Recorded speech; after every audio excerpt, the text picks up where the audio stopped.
Markets rarely break when people are afraid. They tend to break when everyone feels comfortable. Right now, volatility is calm, stock indexes are elevated, and yet parts of the risk spectrum have already started rolling over. That combination does not usually persist for long. Today, we are translating a macro discussion around Bitcoin, gold, stocks, commodities, and bonds into our phase-based framework. Not predictions, not price targets, just signal structure. The central thesis is this: we may be transitioning from an inflation-driven expansion into a post-inflation disinflation phase, possibly even deflationary pressure if conditions align. Let us walk through the mechanism. First, speculative assets tend to weaken before broad equity indexes. That is not because they are smarter. It is because they are more reflexive. They carry more positioning sensitivity, more leverage, and they trade continuously.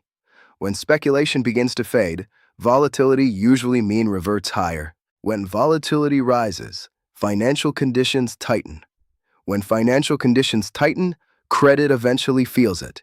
And when credit feels it, the real economy follows. That sequence is more important than any individual price chart. Right now, equity volatility remains historically subdued. Bread is not collapsing, but it is not expanding meaningfully either. Long-duration yields are sensitive to inflation expectations. Commodities tied to economic growth are no longer accelerating.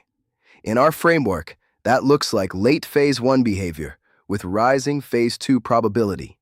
Phase 2 does not mean crisis. It means compression. It means volatility expansion. It means returns become more selective and internally rotational rather than universally bullish.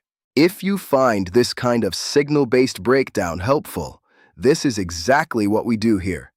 We focus on mechanism, confirmation, and phase shifts so you can interpret markets with more structure and less noise.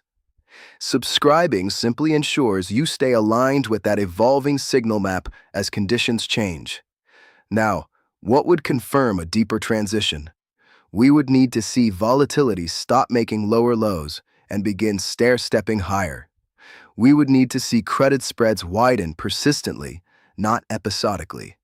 We would need to see equity leadership narrow further rather than broaden. If those conditions align, the probability of a more meaningful reset rises. If they do not, Phase 1 can extend longer than most participants expect. This is educational analysis, not financial advice. The key is that we do not need to forecast the exact timing of a shift. We need to recognize when the sequence begins to confirm. If inflation expectations continue drifting lower while growth-sensitive assets stall, duration may stabilize. If speculation fails to regain momentum, risk appetite remains capped. If credit remains calm, then the system absorbs pressure and delays the reset. Our role is not to predict which path wins today. Our role is to track the signals that tell us when the balance of probability changes. We do not need to be early. We simply cannot afford to be late.